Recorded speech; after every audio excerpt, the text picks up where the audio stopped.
開始學習上人嘅第18願講話裏邊嘅第8章第2節，孝養父母，恭敬三寶。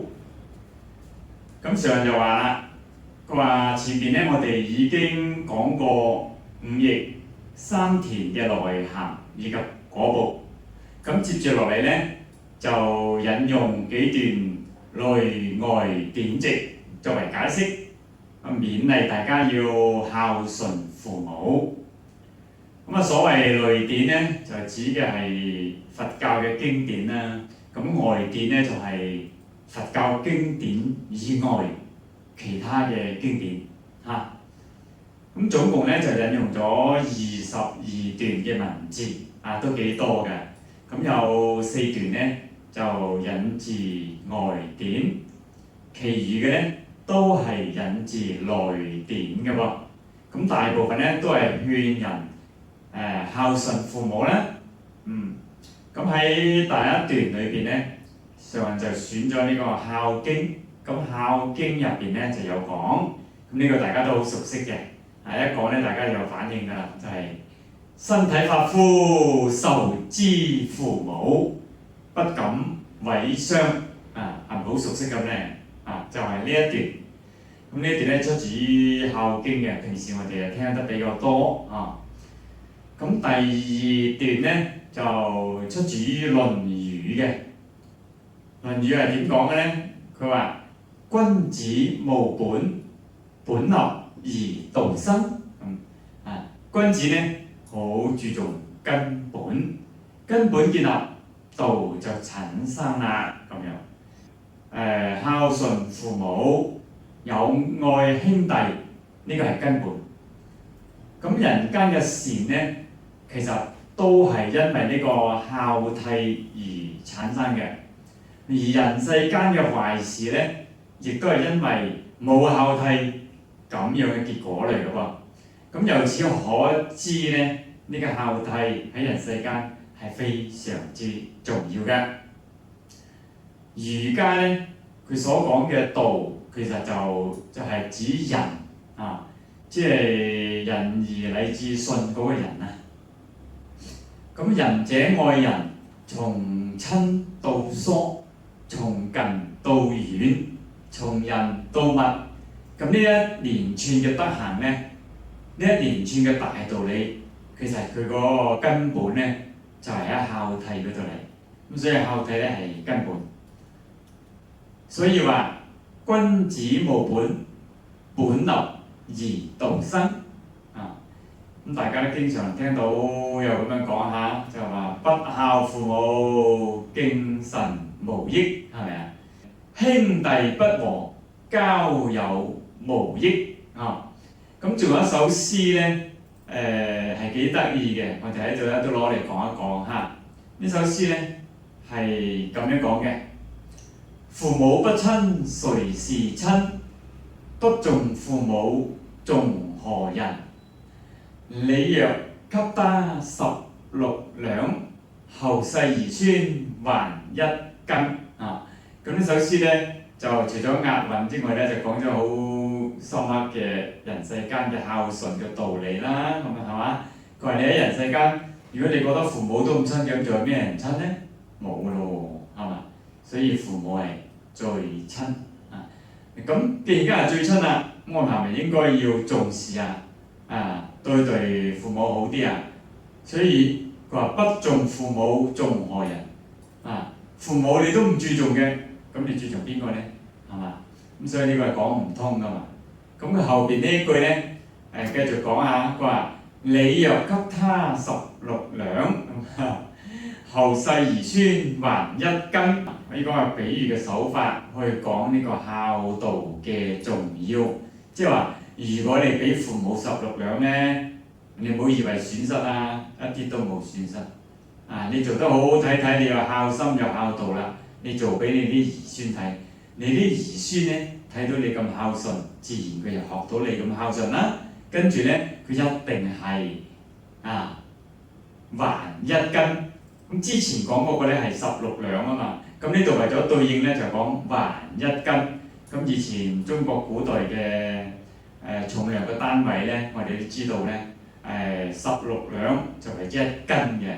咁所以前面所講嘅16兩，其實就等於後邊嘅嗰個還1斤，等於1斤嚇。咁就你若給他16兩，後世兒孫還1斤啊。咁呢一度咧就係為咗呢個一個押韻啦，第二又係嗰個重量嘅單位嘅相等啦咁。咁實情上咧，我哋知道上人亦都講啦，其實後世兒孫點止還你1斤啊，係嘛？可能還你10斤，可能還你100斤。甚至乎係還你1000斤都唔定嘅因為呢個後世嘅兒孫睇到你啲孝行，睇到你對自己嘅父母咁嘅孝順咧，咁佢哋咧就好自然咧就學到嘢呢個係身教好重要嚇。咁喺倫理教育裏邊咧，呢個身教其實最為重要，仲緊要過言教喎。即係你個口講，佢未必聽噶嘛，但係你真係做咗出嚟咧。咁佢咧就心服口服，佢自然咧就感染，自細咧就有呢種觀念，咁形成佢嗰個品格咧，佢就孝順。咁你咧咪有福報啦，係咪啊？啲仔女孝順你，咁呢個你就係你嘅福報。咁你嘅因咧就係因為你之前咧對父母孝順咯，所以孝順呢樣嘢咧係一代一代咁樣傳落去呢個非常之重要。上人話孝道係衡量人類文明進步嘅一把尺係維係世界和平嘅根本法則咁呢個提到高度咧就比較高㗎啦你呢個世界有冇進步啊？係咪文明嘅世界啊？咁睇下啲人有冇孝順咯，有冇孝道嘅精神咯咁呢個咧係文明進步嘅一把尺係維係世界和平嘅根本法則。上人話：孝道失，則天下必失；孝道興，則天下必興。咁呢個咧將孝道咧提高到好高嘅地位啦。咁第3段嘅文字咧就出自於《論語》嘅。咁但係佢嘅意思就話：如果父母有錯，咁我哋應該咧懷住一種敬愛父母之心希望父母變好變善。所以咧喺規勸父母嘅時候咧，我哋應該要守大體又分寸就算父母唔聽我哋勸，我哋依然要敬愛父母，尊重父母。但呢個好重要因為人都係人嚟㗎嘛，父母都係人嚟㗎嘛，咁佢梗係有錯㗎，係嘛？咁喺我哋眼裏可能佢好多錯添，係咪？咁但係咧，因為佢係父母嘛，我哋係仔女啊嘛，所以應該係守大體有分寸，咁冇咁過分，係嘛？講嗰陣指出父母過錯嗰陣都要客客氣氣都要盡量咧冇咁刺激，冇咁直接，冇咁傷父母嘅感情咁呢個咧我哋要做到嘅所以就呢度講呢個，就算最後咧父母唔聽我哋勸都好啦，我哋都唔可以有我哋嘅脾氣啦我哋都要繼續咁愛敬自己嘅父母，尊重父母咁到第4段嘅文字啦，出自《觀無量壽經》嘅一段説話，就係孝養父母，奉事師長，慈心不殺，修十善業。呢個係淨土三經《觀無量壽經》裏邊嘅淨業三福之中嘅細福咁呢個咧我哋就比較講得多咁佢呢個咧提高嗰個對孝養嘅層次咧，就提高到另一個境界㗎啦。唔單止孝養自己父母，仲要奉事我哋嘅師長。因為有個俗語講咧，一日為師，終身為父。所以以前咧對老師咧都係非常之尊敬、非常之重視嘅慈心不殺，修十善業點解慈心不殺梗係因為所有嘅生命佢哋都係有血有肉，佢哋有感覺，你殺佢，佢會好痛苦，佢有感覺，佢有情緒，佢會好憎恨啊！咁同埋咧，呢啲生命咧話唔係佢就係你前世嘅父母啊！按照佛教嘅理念咧，六道輪迴啊，家家有求啊，乜嘢角色你都做過啊！你未必話做人你世世都做人，唔係嘅，係嘛？可能你好睇唔起嗰啲畜生又好啊，小蟲啊，嗰啲小動物，可能都係你嘅父母嚟嘅啊！喺某一世，所以咧佛教咧係將呢個推廣到咁高，即係所有生命咧，我哋都將佢睇作父母咁，所以慈心不殺，修十善業啊！咁第五段嘅文字咧就出自於《觀經疏》嘅。咁我哋知道《觀經疏》係善導大師寫㗎啦。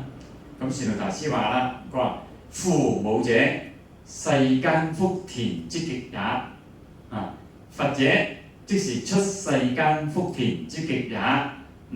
咁意思就話咧，喺世間嚟講，最高嘅善，你就係孝養父母、孝順父母啦，係嘛？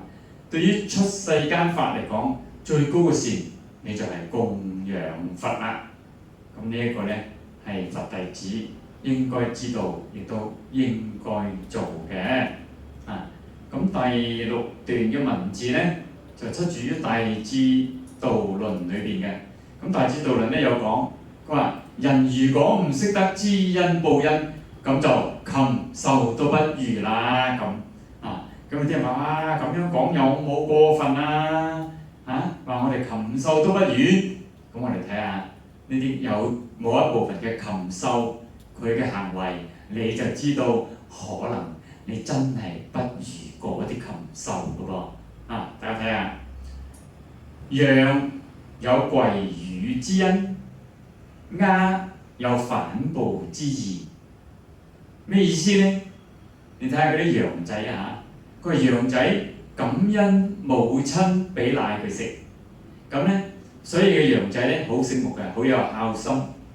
佢喺飲奶嘅時候咧，佢都識得跪低，即係將就下啦，唔使媽咪咁辛苦就你啊嘛，係嘛？咁呢羊仔咧自己醒目啦，自己識跪低咁樣去飲羊奶，等媽咪餵得舒服啲。咁呢個咧就係羊有饋予之恩啊！咁你睇下鴉咧，烏鴉咧鴉有反哺之義，意思就係烏鴉咧，佢為咗報答佢父母養育之恩啊，咁喺父母老嘅時候咧揾唔到食啦嘛，係嘛？飛都飛唔起嘅時候咁呢個烏鴉咧，佢主動揾啲嘢翻嚟俾父母食嘅喎，咁所以呢個咧，哇真係犀利啦！你睇下呢個好感人啊！呢個非常之感人你聽到呢度，你真係覺得烏鴉其實好有義氣，好偉大我覺得佢。咁你睇下，睇到呢度係咪好多人都唔覺烏鴉咧？事實係因為好多人依家父母都唔養父母啲人係咪？咁你睇下呢個咧烏鴉嘅行為，你真係好慚愧喎！見到烏鴉佢咁大義、咁偉大、咁講親情，係嘛？咁孝養自己嘅父母。咁而我哋咧喺呢個世界我哋知唔知道邊個民族即係對烏鴉咧係最尊敬唔知大家知唔知咧？係滿族滿族咁滿族點解會對烏鴉咁尊敬咧？原來有段古嘅，傳說咧就話當年咧佢哋嘅祖先啦，好巴閉、好出名嗰位啦努爾哈赤。咁努爾哈赤咧喺起家嘅時候咧，當然咧就係真係刀槍劍戟都係打生打死咁啦，成日都係同人打嚟打去㗎啦咁所以有一次咧，佢就兵敗，俾人追殺身邊嘅人都散晒，得佢一個人咁走佢受咗草蟲嘅傷，去到一個地方就咧冇辦法走唔喐啦。咁後邊咧追兵就追緊嚟咯喎，跟住咧佢冇辦法就落咗馬揾個地方攏低喺嗰度避一避咁。但係避都避唔到啊嘛，係咪？又咁多血，又個人又成身都係傷口咁，真係好難揾到一個好嘅地方。可能個時候已經冇晒力氣啦，咁就求其喺個地方咧就攣低咗啦咁樣。咁呢個時候咧，後邊追兵一路咁追過嚟㗎咯喎，好危險啊其實係。咁當時咧就有一班嘅烏鴉，哇！突然間咧就飛埋嚟，冚實，即係喺嗰度遮住佢啊，遮住佢嗰個身體咁樣。敵兵咧一路追到埋嚟嘅陣，咁睇到冇嘢啦，啲烏鴉喺度啫，咁以為佢喺前面走緊啊嘛，咁啊繼續追咯，好自然啦嚇，繼續追，咁啊追咗去前面就走咗去啦咁樣。咁所以佢就執翻條命。咁後嚟咧，當然啦，大家知道努爾哈赤好成功啦，係嘛？咁佢個滿族咧就崛起啦。咁所以咧，佢有能力啦。嗰個時候咧，佢就對啲烏鴉咧係好尊敬㗎，淨係叫啲兒孫啊去餵烏鴉啊，尊敬啲烏鴉啊咁樣嚇。咁呢個咧就係努爾哈赤俾烏鴉救嘅故事啦。咁唔知大家知唔知道？其實喺我哋人當中咧，有一類人咧係好討厭烏鴉嘅喎。大家知唔知道係咩人啊？就係我哋大灣區啲廣東人啊，係嘛？包括我哋香港人啦。點解咧？因為我哋咧最唔中意烏鴉，所以咧當人哋你唔中意嗰個人、討厭嗰個人咧，你就聯想烏鴉啦。點樣講咧？通常人哋講嘢唔啱聽咧，就會點講啊？哎呀，你個正一係烏鴉口嚟嘅咁啊！咁啊，烏鴉口嚟講人嘅嗰種唔好啊，你對佢反感啊，咁你對嗰個人嘅評價或者鬧人咧，你就用烏鴉口去講佢啦咁樣啊。咁但係咧，自從知道咗呢個烏鴉有呢啲嘅美德之後咧，我哋每一次咧見到烏鴉都肅然咁起敬嚇。咁啊，世間咧有一種嘅痛苦咧，係女人先至有嘅，即係女人獨有㗎啦。咁大家知唔知道係咩痛苦啊？係啦，生仔啦咁女人生仔咧可以講係非常之痛苦啦，好麻煩啦，係嘛？大肚臨登咁加上你好多時懷孕嘅過程裏邊，生理嘅變化好大啦，所以其實好辛苦嘅。咁仲有最後咧生仔嗰一刻咧又好危險添喎，唔單止痛喎，仲有生命危險咁所以咧佛教徒咧通常喺生日嘅時候咧，佢哋好識做啦，即係好有覺悟就視嗰日為母難日媽咪受難啦，即係母難日咁生性嗰啲佛弟子咧喺過生日嘅時候咧，佢就唔會去大飲大食啦，咁而係做咩啊？就去行善積德啦咁樣去佛門啦，去寺院啦，做啲功德念佛就回向俾自己嘅媽咪希望媽咪咧信佛念佛，求生西方淨土咁樣呢個咧就係最大嘅孝啦好，咁今日咧我哋就學習到呢一度。南無阿彌陀佛。